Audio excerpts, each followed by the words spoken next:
ओम शांति। आज 8 अगस्त 2026 साकार महावाक्य बाबा कहते मिठे बच्चे शांत रहिबार स्वभाव बहुत भल। शांत स्वभावधारी बहुत मिठा होइथांती। फालतू कथा कहवा अपेक्षा बरं न कहवा भल। प्रश्न क्यों पिलामानंकु समस्ते श्रद्धा करिथांती? निजको सुरक्षित रखिबार साधन कौन? दुईटा क्वेश्चन। क्यों पिलामानंकु समस्ते श्रद्धा करिथांती? निजको सुरक्षित रखिबार साधन कौन? उत्तर जीए समस्तंकर बहुत आग्रहर सह स्नेहर सह सेवा करिथांती सेमानंकु समस्ते स्नेह करिथांती। तुमको केबे हेले भी सेवार अहंकार आसिबा उचित नुहे। बाबांक द्वारा तुमको जो ज्ञानर कस्तूरी मिलिछि ताहा अन्यमानंकु देबा उचित। समस्तंकु शिवबाबांकर याद देबाकू हेबो। एही यादर यात्रा द्वारा ही तुमे बहुत सुरक्षित रहिबो। जेते याद रहिबो सेते खुशी भी रहिबो एवं मैनर्स अर्थात व्यवहार सुधुरी जिवो। ओम शांति। रुहानी बाबा बसी रुहानी पिलामानंकु बुझाउचंती। बुझाई केते बुद्धिमान कर देउचंती। पाठपढ़ा मध्य सहज अटे। ताहा हेला स्थूल पाठपढ़ा एवं एहा हेउची सूक्ष्म पाठपढ़ा।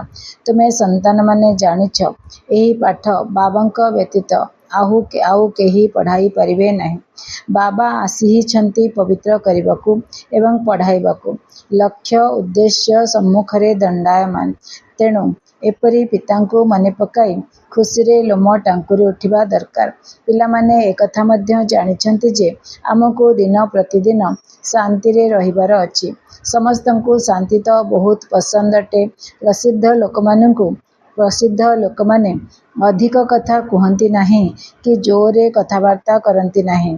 तुमे माने बहुत बड़ लोक हेउछ। वास्तव रे बड़ लोक कुहाजिबो नहीं।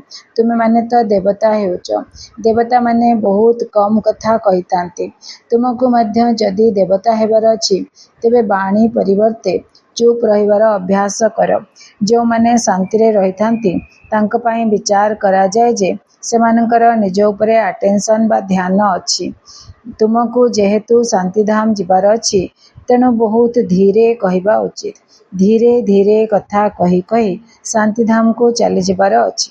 जेते तुमे शांतिरे रहिबो सेते शांतिर शक्ति प्रवाहित करि पारिबो।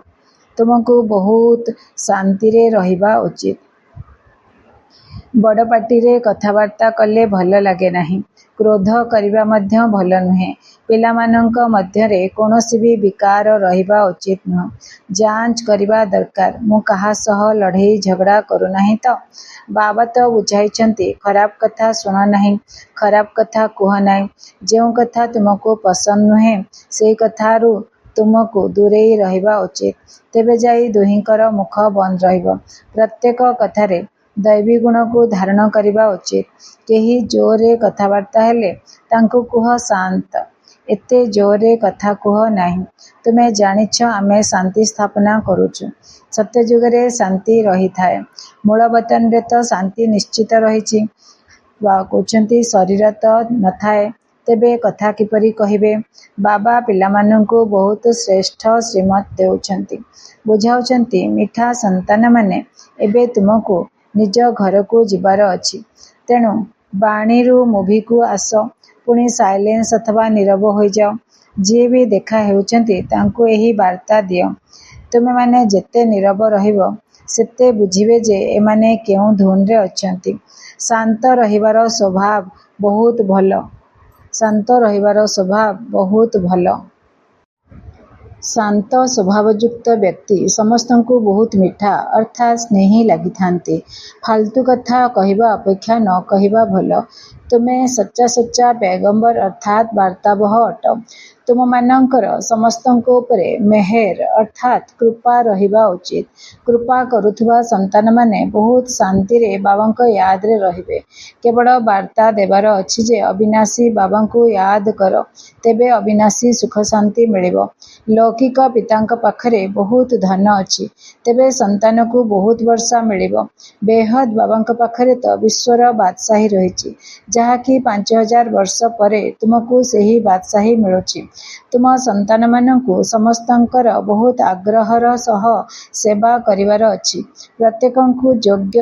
ପ୍ରତ୍ୟେକଙ୍କୁ ସେବା ଯୋଗ୍ୟ ହେବା ଉଚିତ। ଯିଏ ସମସ୍ତଙ୍କ ସେବା ବହୁତ ସ୍ନେହରେ ସହିତ କରନ୍ତି, ସେମାନଙ୍କୁ ସମସ୍ତେ ସ୍ନେହ କରିଥାନ୍ତି। କେବେ ହେଲେ ବି ସେବାର ଅହଙ୍କାର ଆସିବା ଉଚିତ ନୁହେଁ। ବାବାଙ୍କ ଦ୍ୱାରା ତୁମକୁ ଜ୍ଞାନର ଯେଉଁ କସ୍ତୁରୀ ମିଳିଛି, ତାହା ଅନ୍ୟମାନଙ୍କୁ ଦେବା ଉଚିତ। ପରସ୍ପରକୁ ମନେ ପକାଇ ଦିଅ ଯେ ଶିବବାବା ମନେ ଅଛନ୍ତି ତ? ଏଥିରେ ଖୁସି ବି ମିଳିଥାଏ। ଯିଏ ମନେ ପକାଇ ଦେଉଛନ୍ତି, ସେମାନଙ୍କୁ ଧନ୍ୟବାଦ ଦେବା ଦରକାର। ୟାଦର ଯାତ୍ରାରେ ତୁମେ ସନ୍ତାନମାନେ ବହୁତ ବହୁତ ସୁରକ୍ଷିତ ରହିବ। ଯେତେ ଯେତେ ୟାଦରେ ରହିବ, ସେତେ ଖୁସି ରହିବ ଏବଂ ବ୍ୟବହାର ମଧ୍ୟ ସୁଧୁରି ଚାଲିବ। ତୁମକୁ ନିଜର କ୍ୟାରେକ୍ଟର ଅର୍ଥାତ୍ ଚରିତ୍ର ନିଶ୍ଚିତ ସୁଧାରିବା ଉଚିତ। ପ୍ରତ୍ୟେକ ନିଜର ମନକୁ ପଚାରନ୍ତୁ, ଆମର ସ୍ୱଭାବ ବହୁତ ମିଠା ଅଛି ତ? କେବେ ହେଲେ କାହାକୁ ନାରାଜ କରିଦେଉ ନାହଁ ତ? ଏହି ବାତାବରଣ କେବେ ହେଲେ ନ ହେଉ ଯେ କେହି ନାରାଜ ହୋଇଯାଉ, ଏପରି ଚେଷ୍ଟା କରିବାର ଅଛି। କାରଣ ତୁମେ ସନ୍ତାନମାନେ ବହୁତ ଉଚ୍ଚ ସେବାରେ ଅଛ। ତୁମକୁ ଏହି ସାରା ମାଣ୍ଡୱା ଅର୍ଥାତ୍ ବିଶ୍ୱକୁ ଆଲୋକିତ କରିବାର ଅଛି। ତୁମେ ଧରିତ୍ରୀର ଚୈତନ୍ୟ ତାରକା ଅଟ। କୁହାଯାଏ ମଧ୍ୟ, ନକ୍ଷତ୍ର ଦେବତାୟ ନମଃ। ଆକାଶର ତାରକା ତ ଦେବତା ନୁହନ୍ତି ନା? ତୁମେ ତ ତା'ଠାରୁ ମହାନ ବଳବାନ ଅଟ, କାହିଁକି ନା ତୁମେ ସାରା ବିଶ୍ୱକୁ ଆଲୋକିତ କରୁଛ। ତୁମେ ହିଁ ଦେବତା ହେବାକୁ ଯାଉଛ। ଯେପରି ଉପରେ ତାରକାମାନେ ରିମଝିମ୍ ହେଉଛି। କେହି ତାରକା ବହୁତ ତେଜିୟାନ ତ କେହି କମ୍ ତେଜିୟାନ। କେହି ତ ଚନ୍ଦ୍ରମାଙ୍କର ନିକଟରେ ଥାନ୍ତି। ତୁମେ ସନ୍ତାନମାନେ ଯୋଗବଳ ଦ୍ୱାରା ସମ୍ପୂର୍ଣ୍ଣ ପବିତ୍ର ହୋଇ ଚମକୁଛ। ଏବେ ତୁମ ସନ୍ତାନମାନଙ୍କୁ ଅବିନାଶୀ ଜ୍ଞାନରତ୍ନର ଲଟେରୀ ମିଳିଛି। ତୁମେ କେତେ ଖୁସିରେ ରହିବା ଉଚିତ। ଅନ୍ତରରେ ଖୁସିରେ ଉତ୍ସାହିତ ହେଉଥାଅ। ତୁମର ଏହି ଜନ୍ମ ହୀରାତୁଲ୍ୟ ବୋଲି ଗାୟନ କରାଯାଇଛି। ତୁମେ ବ୍ରାହ୍ମଣ ହିଁ ଜ୍ଞାନୀ ହୋଇଛ, ତେଣୁ ତୁମକୁ ଜ୍ଞାନର ଖୁସି ରହୁଛି। ଏହି ଦେବତାମାନଙ୍କଠାରୁ ମଧ୍ୟ ତୁମେ ଶ୍ରେଷ୍ଠ ଅଟ, ତେଣୁ ତୁମର ଚେହେରା ଖୁସିରେ ସର୍ବଦା ପ୍ରସ୍ଫୁଟିତ ହୋଇ ରହୁ। ବାବା ପିଲାମାନଙ୍କୁ ଆଶୀର୍ବାଦ ଦେଉଛନ୍ତି, ମିଠି ବଚ୍ଚେ ସଦା ଶାନ୍ତ ଭବ, ଚିରଞ୍ଜୀବୀ ଭବ ଅର୍ଥାତ୍ ବହୁତ ଜନ୍ମ ବଞ୍ଚି ରୁହ। ବାବାଙ୍କର ଆଶୀର୍ବାଦ ତ ମିଳୁଛି, ତଥାପି ପ୍ରତ୍ୟେକଙ୍କୁ ନିଜର ପୁରୁଷାର୍ଥ କରିବାର ଅଛି ଯେ ମୁଁ ଚିରଞ୍ଜୀବୀ କିପରି ରହିବି। ବାବାଙ୍କୁ ୟାଦ କରି କରି ତୁମେ ଚିରଞ୍ଜୀବୀ ହେଉଛ। ବାବା ଏହି ଆଶୀର୍ବାଦ ଦେଉଛନ୍ତି। ବ୍ରାହ୍ମଣମାନେ ମଧ୍ୟ କହୁଛନ୍ତି ଆୟୁଷ୍ମାନ ଭବ। ବାବା ବି କହୁଛନ୍ତି ପିଲାମାନେ ସଦା ବଞ୍ଚି ରୁହ। ତୁମକୁ ଅଧାକଳ୍ପ ପର୍ଯ୍ୟନ୍ତ କେବେ କାଳ ଖାଇବ ନାହିଁ। ସତ୍ୟଯୁଗରେ ତ ମରିବାର ନାମ ରହିବା ନାହିଁ। ଏଠାରେ ମନୁଷ୍ୟ ତ ମରିବାକୁ ଡରୁଛନ୍ତି। ତୁମେ ତ ମରିବା ପାଇଁ ପୁରୁଷାର୍ଥ କରୁଛ। ତୁମେ ଜାଣିଛ, ବାବାଙ୍କୁ ୟାଦ କରି କରି ଆମେ ଏହି ଶରୀର ତ୍ୟାଗ କରି ନିଜ ଶିବବାବାଙ୍କ ପାଖକୁ ଚାଲିଯିବୁ। ତାପରେ ସ୍ୱର୍ଗବାସୀ ହେବୁ। ଏବେ ତୁମେ ମୋଷ୍ଟ ବିଲଭେଡ୍ ବାବାଙ୍କର ସନ୍ତାନ ହୋଇଛ। ତେଣୁ ତୁମକୁ ବି ବାବାଙ୍କ ପରି ବହୁତ ବହୁତ ମିଠା, ବହୁତ ବହୁତ ପ୍ୟାରା ହେବାର ଅଛି। ବାବା ପତ୍ରରେ ମଧ୍ୟ ଲେଖୁଛନ୍ତି, ମିଠା ମିଠା ଲାଡଲା ଶିଖିଲେ ପିଲାମାନେ। ବାବା ବହୁତ ମିଠା ଅଟନ୍ତି ନା? ବାସ୍ତବରେ ଅନୁଭବ କରୁଛ ଯେ ବାବା କେତେ ମିଠା, କେତେ ପ୍ୟାରା ଅଟନ୍ତି। ଆମକୁ ବି ଏଇଭଳି କରୁଛନ୍ତି। ତୁମେମାନେ ଏକଥା ମଧ୍ୟ ଜାଣିଛ ଯେ ଆମେ କେତେ ମିଠା, କେତେ ପ୍ୟାରା ଥିଲୁ। ଆମେ ହିଁ ପୂଜ୍ୟରୁ ପୁଣି ପୂଜାରୀ ହୋଇ ନିଜକୁ ପୂଜା କଲୁ। ଏହା ବି ବହୁତ ଆଶ୍ଚର୍ଯ୍ୟଜନକ ବୁଝିବାର କଥା। ତୁମେ ସନ୍ତାନମାନେ ଜାଣିଛ, ଅଧା କଳ୍ପ ପାଇଁ ଆମର ସବୁ ଦୁଃଖ ଦୂର କଲାବାଲା ବାବା ଏବେ ଆସିଛନ୍ତି। କହୁଛନ୍ତି ହର ହର ମହାଦେବ। ଏବେ ସେହି ମହାଦେବ ତ ନାହାନ୍ତି। ଦୁଃଖ ତ ବାବା ହିଁ ହରଣ କରିବେ। ଦୁଃଖ ହରଣ କରି ସୁଖ ଦେଲାବାଲା ଏକମାତ୍ର ବାବା ହିଁ ଅଟନ୍ତି। ଅଧା କଳ୍ପ ତୁମେ ବହୁତ ଦୁଃଖ ଦେଖିଛ। 5 ବିକାରର ରୋଗ ବହୁତ ବଢ଼ିଯାଇଛି। ଏହି ବେମାରୀ ବହୁତ ଦୁଃଖୀ କରିଦେଇଛି। ସେଥିପାଇଁ ବାବା କହୁଛନ୍ତି, ମିଠେ ବଚ୍ଚେ, ଏହି ଯେଉଁ କର୍ମର ଖାତା ରହିଛି, ତାକୁ ଏବେ ଠିକ୍ କର। व्यापारी माने पारमासर खाता रखि थांती ना।